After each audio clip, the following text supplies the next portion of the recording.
नमस्कार, मी ओमकार भागवत आणि तुम्हा सर्वांचं पुन्हा एकदा स्वागत करतो महाईसेवा.comच्या या ट्रेनिंग व्हिडिओच्या सेशनमध्ये.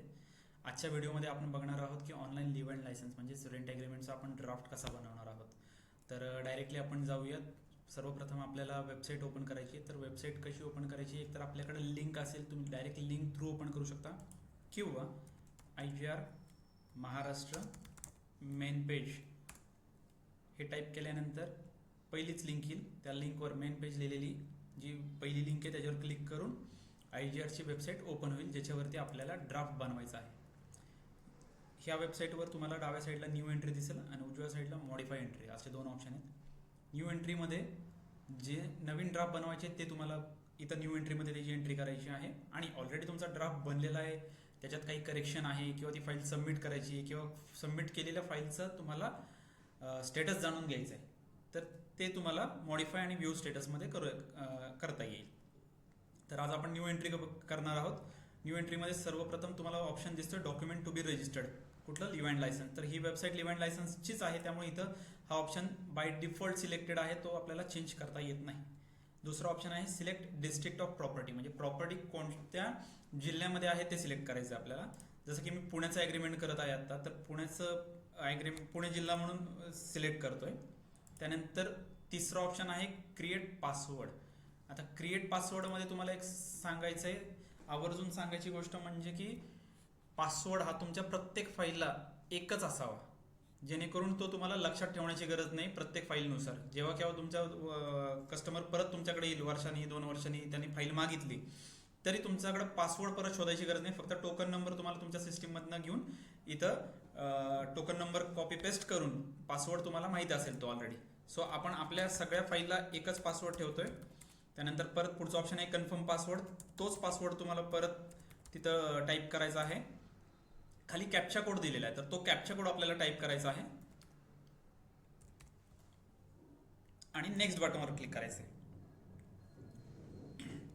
नेक्स्ट बटनवर क्लिक केल्यानंतर इथं ऑप्शन लिहून येतो do you want to import data from previous registered leave and licence agreement. जर का तुम्ही येस केलं, तुम्हाला जुना डेटा जर का इम्पोर्ट करायचा आहे, जसं की एका वर्षाने कस्टमर परत रिन्यू करायला येतात ॲग्रीमेंट, तर त्यांचं ऑलरेडी जे रजिस्टर्ड झालेलं ॲग्रीमेंट आहे त्याचा डेटा तुम्ही इथं टाकू शकता.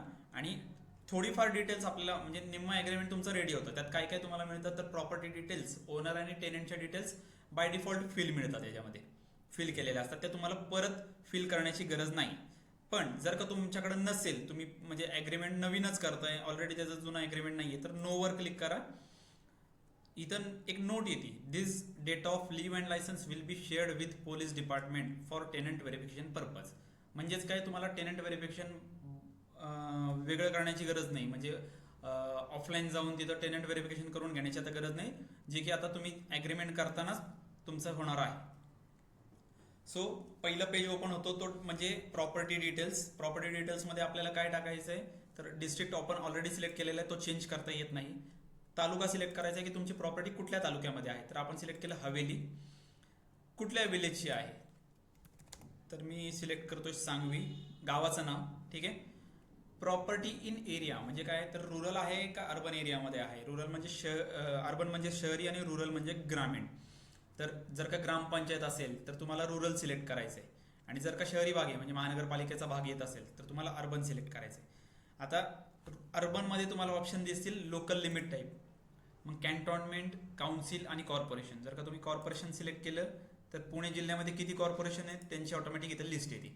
तर नेमकं तुमची जी प्रॉपर्टी आहे ती कुठल्या कॉर्पोरेशनमध्ये आहे, तर मी पिंपरी चिंचवड सिलेक्ट करणार, कारण की माझी प्रॉपर्टी जी आहे ती पिंपरी चिंचवड कॉर्पोरेशनमध्ये आहे, ठीक आहे. तेच जर का मी रुरल केलं असतं तर इथं ऑप्शन काय आहे, लोकल लिमिट हे डिसेबल झालंय, लोकल लिमिट नेम पण डिसेबल झालेलं आहे. तिथं ZP विचारलं जातं, आणि ZP मध्ये पुणे जिल्ह्यात एकच ZP जिल्हा परिषद आहे, ती म्हणजे पुणे, ठीक आहे. पण अर्बनमध्ये जाणार आहोत. लोकल लिमिट टाईप जसं मी म्हटलं कॉर्पोरेशन, आणि लोकल लिमिट नेम आहे पिंपरी चिंचवड. त्यानंतर ॲट्रिब्यूट्स विचारलेत, म्हणजे तुमची प्रॉपर्टी सर्च करण्यासाठी किंवा शोधण्यासाठी किंवा माहिती पडण्यासाठी काय ऑप्शन्स आहेत तिथं. सर्वे नंबर आहे, CTS नंबर आहे, प्लॉट नंबर आहे, फायनान्शियल प्लॉट नंबर आहे, हिस्सा नंबर आहे, त्यानंतर मिळकत क्रमांक आहे, हाऊस नंबर आहे, असे बरेच ऑप्शन आहेत. आपण नेहमी सर्वे नंबरच सिलेक्ट करतो, कारण की सर्वे नंबर हा खूप इझिली आपल्याला अवेलेबल होतो. सर्वे नंबर हा लाईट बिलावर लगेच मिळतो किंवा टॅक्स रिसिप्ट असेल किंवा इंडेक्स 2 असेल त्याच्यावरती सर्वे नंबर मिळतो. तर सर्वे नंबर 12 आहे माझा. ॲट्रिब्यूट 2, अजून एखादा ॲट्रिब्यूट तुम्हाला करायचं असेल, पहिला ॲट्रिब्यूट तर कंपल्सरी तुम्ही इथं बघू शकता. ठीक आहे, ॲट्रिब्यूट 2 कंपल्सरी नाहीये, तुमच्याकडे एकच ॲट्रिब्यूट असेल म्हणजे सर्वे नंबर तरी चालणार आहे. पण काहींच्या केसमध्ये एकापेक्षा जास्त म्हणजे गट नंबर टाकायचा आहे फॉर एक्झाम्पल मला, किंवा माझा हाऊस नंबर मला टाकायचा आहे, ते पण मी टाकू शकतो इथं. ठीक आहे. त्यानंतर unit of type of unit, त्यात आपल्याला ऑप्शन काय, अपार्टमेंट आणि flat, godown, land plus building आणि शेड, ऑफिस आणि शॉप. म्हणजे जी आपण प्रॉपर्टी रेंटवर घेतोय ती यापैकी कुठल्या कॅटेगरीमध्ये बसते. म्हणजे सपोज मी जी आता घेतोय तो घर घेत असेल तर ते ऑफकोर्स अपार्टमेंट आणि फ्लॅटमध्येच येणार. जर का कमर्शियल स्पेस असेल, जर का तुम्ही एखादं शॉप घेत असाल तर ते तुम्ही शॉप म्हणून सिलेक्ट करू शकता. जर का एखादं ऑफिस असेल किंवा एखादं मोकळी जमीन तुम्ही भाड्याने घेताय किंवा मोकळी जमीन असते ज्याच्यावर शेड बांधलेलं असतं म्हणजे गोडाऊन म्हणून, तर तो पण एक सेपरेट ऑप्शन आहे. किंवा याच्यातही तुम्ही करू शकता land plus building or shed. ठीक आहे. एखादी बिल्डिंग पूर्णच्या पूर्ण घेताय तर ती येतच येईल लँड प्लस बिल्डिंग मध्ये. म्हणजे एखादी बिल्डिंग आहे 3 मजली, ती तुम्ही पूर्णच वापरासाठी घेणार आहात तर ती लँड प्लस बिल्डिंग मध्ये येईल. ते अपार्टमेंट पण नाही होत, ऑफिस पण नाही आणि शॉप पण नाही. ठीक आहे. जे आता मी प्रॉपर्टीचं आता ॲग्रीमेंट करतोय ते अपार्टमेंट आणि फ्लॅटचं करतोय. सो मी अपार्टमेंट आणि फ्लॅट सिलेक्ट केलेले आहे. त्याचा युनिट एरिया विचारलाय तुम्हाला युनिट एरिया कशात द्यायचा आहे तर 3 मेजर्स आहेत इथं. एक म्हणजे स्क्वेअर मीटर, दुसरा आहे हेक्टर आणि तिसरा आहे स्क्वेअर फीट. आता स्क्वेअर मीटर किंवा स्क्वेअर फीटमध्ये आपण युनिट नेहमी देतो, त्यामुळे ते त्या दोन्हीपैकीच काही सिलेक्ट करायचं आहे. हेक्टर हे कधी येणार तुम्हाला, जर का तुम्ही गोडाऊन दिले, मोठं एकरामधला गोडाऊन असेल किंवा तुम्ही जमीन दिली भाड्याने, तर त्यावेळेस तुम्हाला त्या हेक्टरचा उपयोग होईल. आता मी स्क्वेअर फीट टाकतोय, माझी रूम आहे 150 स्क्वेअर फीटची. ठीक आहे. आता तुम्ही खाली ऑप्शन्स बघू शकता, यापैकी रोड आणि लोकेशनला स्टार मार्क आहे, बाकी कशाला स्टार मार्क नाही. पण बिल्डिंग नेम आणि अपार्टमेंट आणि किंवा फ्लॅट नंबर हे पण कंपल्सरी आहेत. जरी स्टार मार्क नसले तरी कंपल्सरी, कारण की जेव्हा तुम्ही सेव्ह करता तिथं लिहून येतं की हे टाकल्याशिवाय पुढे जाणार नाही. सो बिल्डिंग नेम काय आहे, मी माय बिल्डिंग नेम टाकलेलं. त्यानंतर अपार्टमेंट किंवा फ्लॅट नंबर. आता फ्लॅट नंबर काय असेल तर सपोज 2 नंबरचा फ्लॅट आहे माझा. फ्लोर नंबर, फ्लोर कितव्या फ्लोअरला फ्लॅट आहे, ग्राउंड फ्लोअरला आहे, फर्स्ट फ्लोअरला आहे, तर फर्स्ट फ्लोअरला असेल तर मी फर्स्ट लिहिलं, 1 लिहिलं तरी चालतं.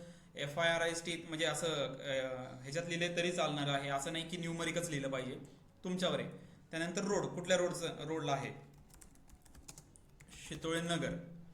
लोकेशन म्हणजे तुम्ही गावाचं नाव लिहू शकता, ओल्ड सांगवी. पण मी याच्यात अजून एक तुम्हाला ॲडिशनल सांगतो की लोकेशनमध्ये ओल्ड सांगवी लिहून तिथल्या शहराचं नाव लिहून तिथला पिनकोड लिहित चला, जेणेकरून ॲड्रेस जेव्हा जेव्हा कोण हे ॲड्रेस प्रूफ म्हणून वापरलं जाईल तुमचं ॲग्रीमेंट, त्यावेळेस विथ पिनकोड असलं पाहिजे. ठीक आहे. त्यानंतर प्रॉपर्टी कुठल्या पोलीस स्टेशनमध्ये आहे, जसं की आपण मगाशी ते नोटीस आलेली वाचली, त्या नोटीसमध्ये लिहिले की तुम्हाला ही आपली माहिती पोलीस स्टेशनला कळवली जाणार आहे. सो आपल्याला पोलीस स्टेशन इथं सिलेक्ट करायचं आहे. तर माझी प्रॉपर्टी जी बसते ती सांगवी पोलीस स्टेशनच्या अंडर बसते. त्यानंतर इथं उजव्या साईडला तुम्ही बघू शकता यूज काय प्रॉपर्टीचा, रेसिडेन्शियल आहे का नॉन रेसिडेन्शियल आहे. आता जर का तुम्ही फ्लॅट सोडून बाकीच्या काही गोष्टी सिलेक्ट केल्या तर ते ऑफकोर्स नॉन रेसिडेन्शियलमध्ये जाणार आहे, कारण की आपण राहण्यासाठी गोडाऊन घेत नाही, लँड घेत नाही, ऑफिस घेत नाही किंवा शॉप घेत नाही, हे राहण्यासाठी कुठलीच गोष्ट घेत नाही. पण फ्लॅट जे आहे ते रेसिडेन्शियल आणि नॉन रेसिडेन्शियल या दोन्हीसाठी घेतलं जातं. म्हणजे कसं, एखाद्या फ्लॅटमध्ये माणूस राहण्यासाठी पण फ्लॅट घेतो किंवा तिथे घरगुती ऑफिस चालू करण्यासाठी पण फ्लॅट घेतला जातो भाड्याने. तर ते तुम्ही कशासाठी घेताय ते ह्याच्यावर ठरतं. म्हणजे नॉन रेसिडेन्शियल यूजसाठी घेताय का कमर्शियल यूजसाठी घेताय. इथं यूज विचारलेलं आहे, प्रॉपर्टी नाही विचारली आहे तुमची. त्यामुळे हे लक्षात ठेवा की तुमची प्रॉपर्टी काय ते इथं आपल्याला टाईप करायचं आहे आणि त्या प्रॉपर्टीचा यूज काय तो आपल्याला इथं टाईप करायचा आहे, म्हणजे सिलेक्ट करायचं आहे रेसिडेन्शियल आहे का नॉन रेसिडेन्शियल. तर मी आता राहण्यासाठीच देतोय त्यामुळे मी रेसिडेन्शियलवरच टिक केलेलं आहे. त्यानंतर जे फ्लॅट्स असतात मोठमोठ्या अपार्टमेंटमध्ये त्यांचं पार्किंग आणि गॅलरी आणि पार्किंग एरिया पण असतो, तो पण तुम्ही इथं टाकू शकता. जर का तुम्हाला टाकायचं असेल, कस्टमरची रिक्वायरमेंट असेल तर तेही तुम्ही करू शकता. हे झाल्यानंतर तुम्हाला सेव्ह करायचं आहे. सेव्ह केल्यानंतर तुमच्याकडं जी टोकन नंबर जनरेट होतो, हा टोकन नंबर तुम्हाला लिहून घ्यायचा आहे. ठीक आहे. हा टोकन नंबर लिहिल्यानंतर तुम्हाला फक्त ओके बटनवर क्लिक करायचं आहे. इथं खाली आलं प्रॉपर्टी ॲडेड सक्सेसफुली. त्यानंतर नेक्स्ट ऑप्शन आहे आपला next party details. Next party डिटेल्सवर मी क्लिक केलं. आता इथं तुम्हाला ऑप्शन दिसतात आहेत पार्टी आणि आयडेंटिफायर. म्हणजे पार्टीमध्ये कोण दोन ऑप्शन्स असतात, ओनर आणि टेनंट, त्यांची माहिती टाकायची आपल्याला. आणि आयडेंटिफायरमध्ये कोण आहेत तर विटनेस. तर आपण पहिले ओनर आणि टेनंटचीच माहिती भरूयात. पार्टी टाईपमध्ये पहिले विचारलेलं आहे आपल्याला ऑथोराइज सिग्नेटरी, लायसेन्सी म्हणजे टेनंट, लायसेन्सर म्हणजे ओनर आणि पॉवर ऑफ अटर्नी होल्डर. आता मी पहिले ओनरची माहिती भरतोय.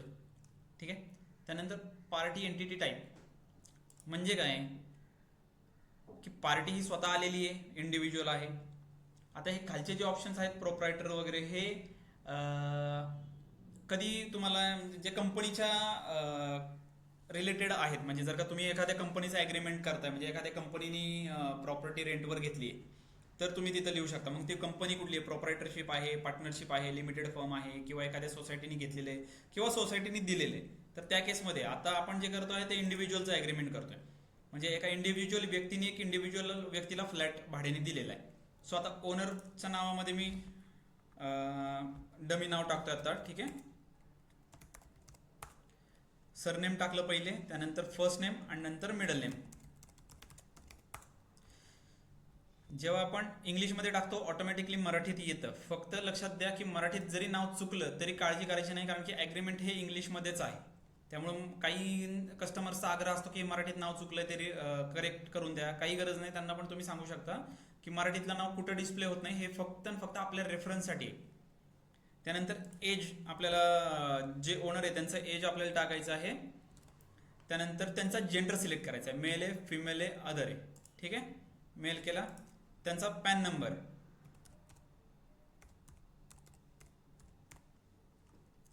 जर का त्यांचा कॉन्टॅक्ट नंबर असेल तर कॉन्टॅक्ट नंबर टाकायचा आहे. कॉन्टॅक्ट नंबर टाकण्यामागचं कारण उद्देश हा आहे की त्यांना पण गव्हर्नमेंटकडनं मेसेजेस जात राहतात. म्हणजे फाईल सबमिट झाल्यानंतर पण एक मेसेज जातो आणि फाईल रजिस्टर्ड झाल्यानंतर पण एक मेसेज जातो. सो गव्हर्नमेंटकडनं पण अपडेट जातात. ईमेल आय डी असेल तर तुम्ही ईमेल आय डी ही टाकू शकता, नसेल तर काही कंपल्सरी नाही. ऑक्युपेशन काय करतो, जो ओनर आहे तो नेमका काय करतो. तो सर्व्हिसला आहे, हाऊसवाईफ आहे, बिझनेस करतो, स्टुडंट आहे, एनी अदरमधील, किंवा रिटायर्ड गव्हर्नमेंट ऑफिसर आहे. तर बिझनेस. आता तुम्ही नीट ऑप्शन समजून घ्या हा डॉक्युमेंट प्रेझेंटरचा. डॉक्युमेंट प्रेझेंटर म्हणजे काय की जो तुमच्याकडे डॉक्युमेंट घेऊन आलेला आहे तो. म्हणजे तुमच्याकडे कस्टमर म्हणून कोण आलाय, ओनर आलाय का टेनंट म्हणजे घरमालक आलाय का भाडेकरू. जो तुमच्याकडे आलाय त्याच्या नावासमोर टिक करायची. काही केसेसमध्ये असं होतं की आपल्याकडे एजंट आलेला असतो. त्या केसमध्ये तुम्ही काय करणार आहे तर कुठल्या तरी एकाला तुम्ही ॲज अ डॉक्युमेंट प्रेझेंटर बनवून टाकायचं, कारण की तिथं एजंटचा काही ऑप्शन नाहीये. सो डॉक्युमेंट प्रेझेंटर बनवलं मी. ठीक आहे. त्यांच्या आधारवर म्हणजे महेश भागवत यांच्या आधारवरती जे काही ॲड्रेस आहे तो आधारचा ॲड्रेस तुम्ही जसाच्या तसा इथे टाकू शकता. आधारच्या व्यतिरिक्त पण ॲड्रेस असेल तोही तुम्ही टाकू शकता. असं काही कंपल्सरी नाही की आधारवरचाच ॲड्रेस पाहिजे. पण आपल्याकडे आधार असतं, कस्टमरला सारखं विचारणं पण बरोबर नाही. आधार कार्डवरचा ॲड्रेस टाकायचा, कस्टमर सांगून देतात की चुकीचा ॲड्रेस आहे, तो चेंज करून द्या.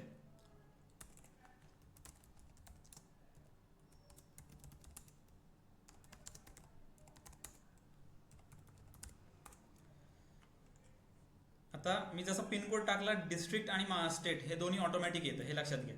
त्यामुळं तुम्हाला डिस्ट्रिक्ट आणि स्टेटमध्ये काही अदलाबदली करायची नाही. आता विलेज किंवा सिटीमध्ये मी काय करू शकतो, एकतर पिंपरी चिंचवड पण टाकू शकतो किंवा पुणेही टाकू शकतो, ते आपल्यावर आहे.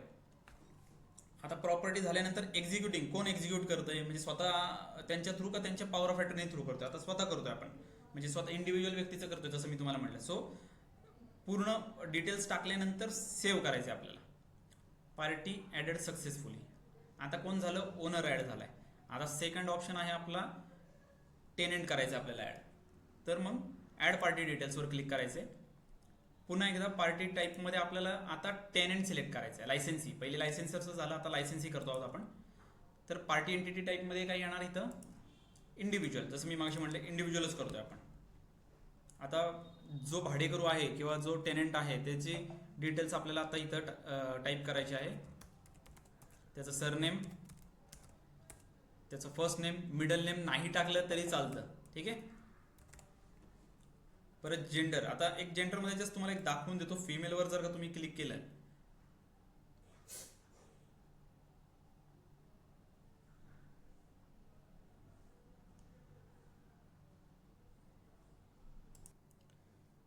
जर इथं फिमेलवर क्लिक केलं तर आपल्याला 3 ऑप्शन येतात, मिसेस, श्रीमती आणि मिस.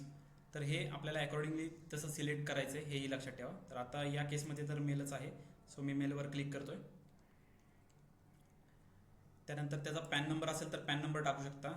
येस, हे एक लक्षात ठेवण्यासारखी गोष्ट आहे की भाडेकरूंचं पॅन कार्ड हे कंपल्सरी नाही आहे, इवन विटनेसचं पण नाही आहे, पण ओनरचं पॅन नंबर हे कंपल्सरी मागितलेलं आहे. सो एका केसमध्ये तुम्ही पॅन नंबर नाही टाकलात तरी चालतो, इवन कॉन्टॅक्ट नंबर नाही आहे, ईमेल आय डी नाही आहे तरी चालणार आहे. ऑक्युपेशन पण कंपल्सरी नाही आहे, तुम्ही टाकलं तर ठीक आहे, माहिती असेल तुम्हाला तर ठीक आहे, नसेल माहिती तरी ते नाही टाकलं तरी चालेल. इथं तुम्ही लक्षात द्या, आता हा ऑप्शन डिसेबल झाला डॉक्युमेंट प्रेझेंटरचा. तिथं आले भागवत महेश हरिश्चंद्र, ठीक आहे, कारण की मग अशी आपण टिक केलं होतं डॉक्युमेंट प्रेझेंटरवरती ओनरच्या नावाखाली. सो ओनरचं नाव इथं तुम्हाला दिसेल. त्यानंतर याचीही डिटेल्स तुम्ही भरू शकता. आता या केसमध्ये फक्त रोड, लोकेशन, पिनकोड आणि विलेज हे 4च गोष्टी कंपल्सरी आहे. सो बिल्डिंग नेम असेल तर टाका, फ्लॅट नंबर असेल तर टाका, फ्लोअर नंबर माहीत असेल तरी टाईप केलं तरी चालेल, पण जर का नसतील या गोष्टी तरी चालणार आहेत, ठीक आहे. सो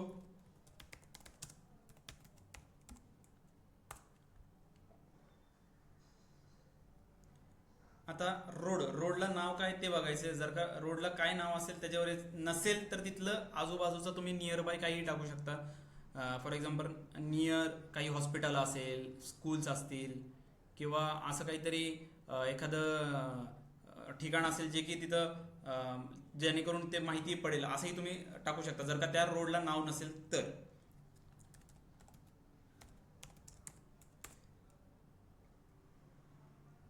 आता मला कोपरगावचा तसा पिनकोड माहीत नाही, पण मी एक अंदाजे जस्ट पुण्याचाच टाकून देतोय. असं काही नाही आहे की तोच पाहिजे, आता तात्पुरतं फक्त मी हे डमी करतोय म्हणून मी टाकलेलं आहे, पण तुम्हाला कोपरगावचाच पिनकोड टाकायचा आहे तिथं, हे लक्षात घ्या.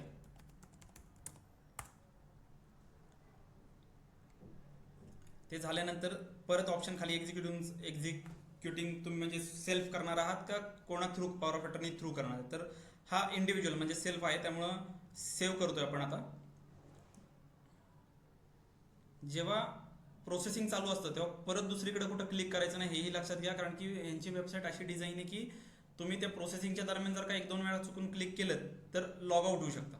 आता तुम्ही बघू शकता पार्टी ॲडेड सक्सेसफुली, म्हणजे आता टेनंटही ॲड झालाय.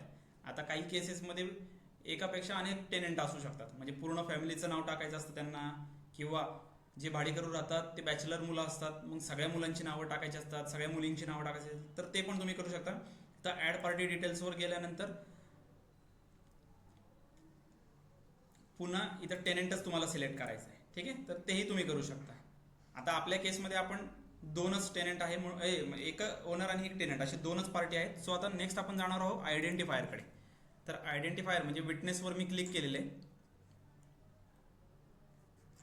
आता गव्हर्नमेंटच्या म्हणण्यानुसार आपल्याला प्रत्येकाकडनं म्हणजे घरमालक आणि भाडेकरू दोघांकडनं 2-2 विटनेस कंपल्सरी असतात.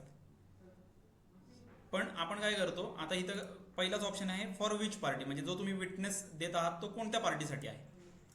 तर ओनरसाठी आहे का टेनंटसाठी. आपण ऑल पार्टी करतो, कारण की दोघांसाठी 2-2 विटनेस म्हणजे जवळपास 4 विटनेस झाले, जे की आपल्याला पॉसिबल नसते. इव्हन पार्टीला, दोन्ही पार्ट्यांना पण पॉसिबल नसतं 4 विटनेस मॅनेज करणं. सो आपण ऑल पार्टी सिलेक्ट करतो, त्या पार्टीचं नाव आपण इथं टाकतो, सॉरी सरनेम आहे पहिले,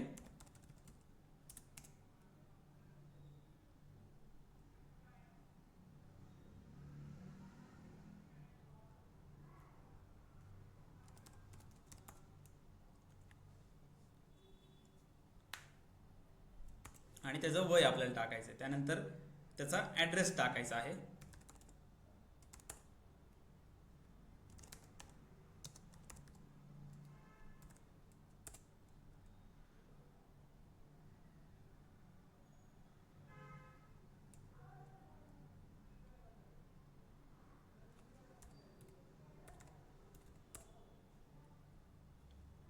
आपण पिनकोड टाकतोय. पिनकोड टाकल्यानंतर डिस्ट्रिक्ट आणि स्टेट हे ऑटोमॅटिकली पिनकोडनुसार ऑटोमॅटिकली तिथं येतं टाईप होऊन, ते आपल्याला चेंज करायची काही गरज नसते. आणि मी जसं म्हटलं इथं मगाशी की इथं तुम्ही पिंपरी चिंचवड किंवा पुणे काही टाकू शकता, ते तुमच्यावर आहे. पहिल्या आयडेंटिफायरची डिटेल ॲड झालेली आहे. आता जसं मी म्हटलं 2 आयडेंटिफायर कंपल्सरी आहेत. आता दुसऱ्या आयडेंटिफायरची पण आपण डिटेल टाकतो आहोत. फॉर विच पार्टी, तर दोन्ही पार्ट्यांसाठी आहे. मी डिटेल्स टाकून घेतो. दुसऱ्या आयडेंटिफायरची पण डिटेल मी ॲड केलेली आहे. तर बेसिक आपल्या सगळ्या डिटेल्स आता क्लिअर झालेल्या आहेत. म्हणजे आपण पहिले प्रॉपर्टी डिटेल टाकली, त्यानंतर 2 पार्टीज म्हणजे ओनर आणि टेनंट आणि 2 साक्षीदार, 2 आयडेंटिफायर यांची डिटेल टाकली. सो आता आपण पुढे जाऊ शकतो. So next rent and other टर्म्सवर क्लिक करायचे आपल्याला.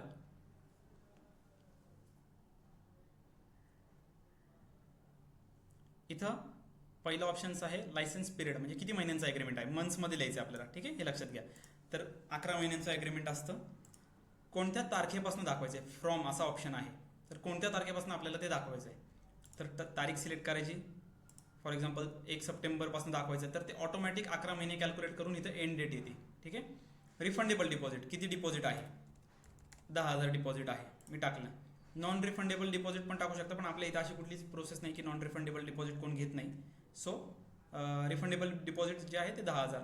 Average monthly rent, fix rent आणि व्हॅरी रेंट. ठीक आहे. आता 11 महिन्यांसाठी 99% हे फिक्स रेंटच असतं.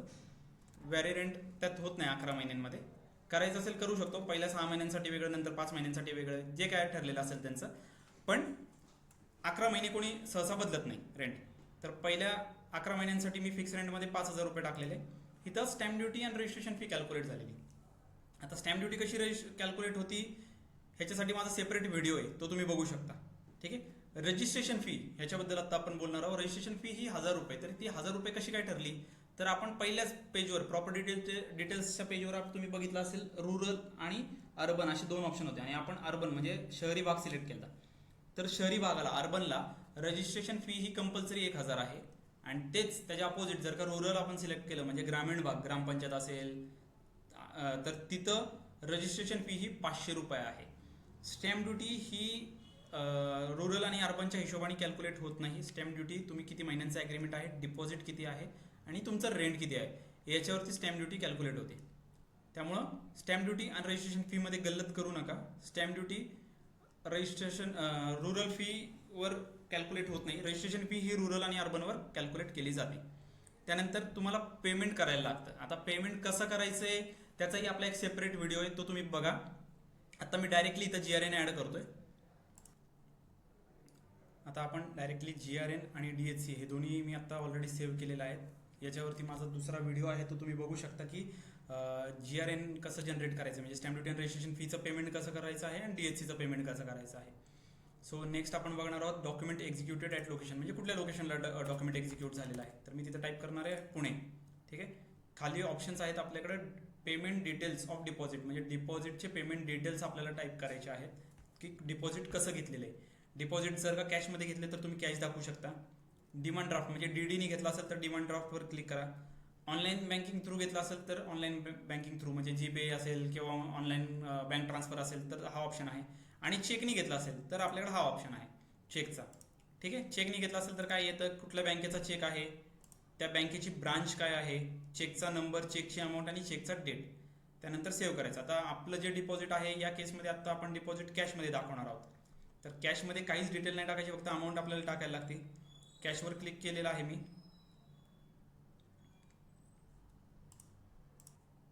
आपण डिपॉझिट कॅशमध्ये दाखवणार आहोत. डिपॉझिट आहे आपलं 10,000, मी अमाऊंट टाकली आणि सेव्ह पेमेंट केलं. ठीक आहे. पेमेंट सेव्ह झालं. जर का त्यांनी डिपॉझिट 2 पार्टमध्ये दिलं असेल 5,000 5,000, तर तसे 2 वेगवेगळ्या एंट्री तुम्ही करू शकता. त्यानंतर सिलेक्ट टर्म्स अँड कंडिशन्स, इथं 2 टर्म्स अँड कंडिशन आहे. मेंटेनन्स चार्जेस कोणाकडे आहेत, तर 4.1 आणि 4.2 यापैकी तुम्हाला एकच सिलेक्ट करायचं आहे. 4.1 मध्ये जे आहे ते असा ऑप्शन आहे की सगळे चार्जेस जे आहेत ते लायसेन्सरकडे आहे, म्हणजे लायसेन्सर पेड करणार आहेत. नीट वाचून एकदा दाखवतो तुम्हाला. That the all outgoing including all rates, taxes, levies, assessment, maintenance charges, non-occupancy charges, etc. in respect of the said premises shall be paid by the licensor. आणि दुसरा जो ऑप्शन आहे 4.2 तो असा आहे that the licensee herein shall bear and pay all the maintenance charges in respect of the said licensed premises and other outgoing including all rates, taxes, levies, assessment, non-occupancy charges etc. in respect of the said premises shall be paid by the licensor. म्हणजे maintenance charges कोणाकडे, तर ओनरकडे आहेत का टेनंटकडे हे यात सांगायचे. आपण ओनरकडेच दाखवणार आहोत बिकॉज विथ मेंटेनन्स चार्जेस आजकाल रेंट ठरलं जातं. त्यानंतर मिनिमम लॉक इन पिरियड टाकायचा आहे, किती महिन्यांचा आहे. जर का 11 महिन्यांचा आहे तर तो किती 11 महिन्यांचा ॲग्रीमेंट आपण करतोय तर त्यांनी मिनिमम लॉक इन पिरियड काय ठेवलाय का. काही केसेसमध्ये कसं असतं की 5 वर्षांचा ॲग्रीमेंट आहे तर त्यात मिनिमम लॉक इन पिरियड ठेवला जातो, 1 वर्ष 2 वर्ष म्हणजे 12 महिने 24 महिने. तर लॉक इन पिरियड हा असा असतो की ज्यामध्ये त्या भाडेकरूला सोडता येत नाही, आणि जर का सोडायचं असेल तर त्याला ते पूर्ण भाडं तेवढं जे काही लॉक इन पिरियड आहे त्याचं पूर्ण भाडं द्यावं लागतं. इवन त्या लॉक इन पिरियडमध्ये मालकालाही त्यांना घराबाहेर काढता येत नाही. तर आपण लॉक इन पिरियड काही ठेवत नाही. जर का त्यांची डिमांड असेल कस्टमरची तरच आपण लॉक इन पिरियड ठेवतो. नंतरचा ऑप्शन आहे फर्निचर अँड अप्लायन्सेस. बऱ्याच फ्लॅटमध्ये विथ फर्निचर फ्लॅट असतात, तर मी टिक केल्यानंतर हे ऑप्शन्स आता आपल्याला आलेत. तर आपल्याला इथं सिम्पली टाकायचं आहे की फॅन किती आहे, ट्यूबलाईट किती आहेत, बल्ब किती आहेत, बेड किती आहे. सपोज फॅन 1 आहे, बल्ब 2 आहे, सोफा असू शकतो 1, टेबल असेल 2, चेअर्स असतील 4. असं जे काही ऑप्शन्स आहेत ते तुम्ही टाकायचे आहेत. अदरमध्ये एक ऑप्शन तुम्ही काही टाकू शकता, आणि अजून एक तुम्ही स्वतःहून एक काहीतरी आयटम टाईप करून टाकू शकता. ते झाल्यानंतर सेव्ह केलं तर ती लिस्ट तुम्हाला इथे दिसेल, जे जे तुम्ही आत्ता टाईप केलेले आहेत, जे जे तुमचे फर्निचर अँड अप्लायन्सेसमध्ये डिटेल्स आहेत. पुढचा ऑप्शन आहे stamp duty and registration fee paid by, म्हणजे कोण पेमेंट करणार आहे. लायसेन्सी म्हणजे भाडेकरू करणार आहे, लायसेन्सर म्हणजे घरमालक करणार आहे, का दोघं इक्वली करणारे पेमेंट. तर ते तुम्हाला टाईप करायचं. आणि मिसलिनियस, जर का याच्या व्यतिरिक्त काही तुम्हाला क्लॉजेस ॲड करायचे असतील घरमालक भाडेकरूंचे असतात की ड्रिंक अलाउड नाही आहे, किंवा रात्रीचं उशिरा येणं अलाउड नाही आहे, किंवा घर सोडताना रिपेंट करून द्यायचं आहे भाडेकरूंनी, किंवा जे काही पाणी बिल असेल ते घरमालक भरणार आहे किंवा भाडेकरू भरणार, असे कुठलेही जे काही असेल मिसलेनियसमध्ये तुम्ही ॲड करू शकता. मिसलेनियसमध्ये फक्त एकच कंडिशन, 2 कंडिशन्स आहेत. म्हणजे एकतर स्पेशल कॅरेक्टर अलाउड नाही आहे, आणि दुसरी कंडिशन आहे की 1000 कॅरेक्टर लिमिट आहे. म्हणजे 1000 कॅरेक्टरच्या वरती तुम्ही टायपिंग करू शकत नाही. ठीक आहे. आपण डिटेल्स, बेसिक डिटेल्स सगळे टाकलेले आहेत.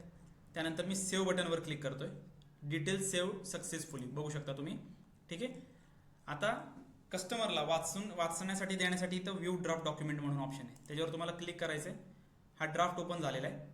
या ड्राफ्टमध्ये तुम्हाला सगळे डिटेल्स दिसतात, सगळे पॉईंट्स दिसतात. ते तुम्ही कस्टमरला वाचायला द्या. ते झाल्यानंतर परत बॅकचं ऑप्शन आहे, आपण बॅक आलेलो. यानंतर खाली परत नेक्स्टचा ऑप्शन आहे एक्झिक्यूटचा, त्याच्यावर क्लिक केलं तर पुन्हा एकदा ड्राफ्ट ओपन होईल. पण याच्यात खाली तुम्हाला ऑप्शन्स दिसतील जे की मागाशी नव्हते. एक्झिक्यूट आणि ॲडमिशन या 2 प्रोसेस आता आपल्याला करायच्यात. एक्झिक्यूटमध्ये तुम्ही क्लिक केलं की प्रत्येकाचं नाव तुम्हाला परत दिसतील. जेवढे पण घरमालक भाडेकरू आणि साक्षीदार आहेत त्यांची नावं तुम्हाला दिसतील. प्रत्येकाच्या नावापुढे इथं स्टेटसमध्ये नो, म्हणजे त्यांचे बायोमेट्रिक किंवा फोटो झालेले नाही आहेत. ते कसे करायचे, तर इथं प्रत्येकाच्या नावापुढे सिलेक्ट बटन आहे, त्याच्यावर क्लिक करायचं आहे. आता खाली तुम्ही बघू शकता ह्या दोघांचे सिलेक्ट ऑप्शन ऑन आहेत आणि यांचे डिसेबल आहेत विटनेसचे. जोपर्यंत घरमालक आणि भाडेकरूंचं थंब आणि फोटो होत नाही तोपर्यंत विटनेसचे थंब आणि फोटो घेणे अलाउड नाही आहे. सो मी पहिले ओनरचं घेतोय. तुम्हाला ॲडमिशन प्रोसेस करायची आहे. ॲडमिशन प्रोसेसमध्ये सेम मागासारखं नाव सिलेक्ट करायचं आहे. ओके, आय ॲग्री, आणि इथं UID म्हणजे आधार नंबर टाकायचा आहे आणि KYC करून घ्यायचं आहे. एवढी सिंपल प्रोसेस आहे. यात पण 4 करायचे. हे झाल्यानंतर तुम्हाला सबमिट करायची फाईल. तर अशी ही प्रोसेस आहे पूर्णपणे. तुमच्या लक्षात आलीच असेल, काही आली नसेल तर तुम्ही डायरेक्टली मला विचारू शकता, किंवा पुन्हा हा व्हिडिओ बघा. GRN साठी पण दुसरा व्हिडिओ आहे, GRN आणि DHCच्या पेमेंटसाठी. आणि बायोमेट्रिक कसं घ्यायचं यासाठी मी परत स्पेसिफिकली एक वेगळा व्हिडिओ बनवलेला होता, तोही तुम्ही बघू शकता. आणि काही अडचण असेल तर डायरेक्टली मला कॉन्टॅक्ट करा. आजच्या व्हिडिओमध्ये एवढंच, आणि इथेच थांबूयात आपण. Thank you so much.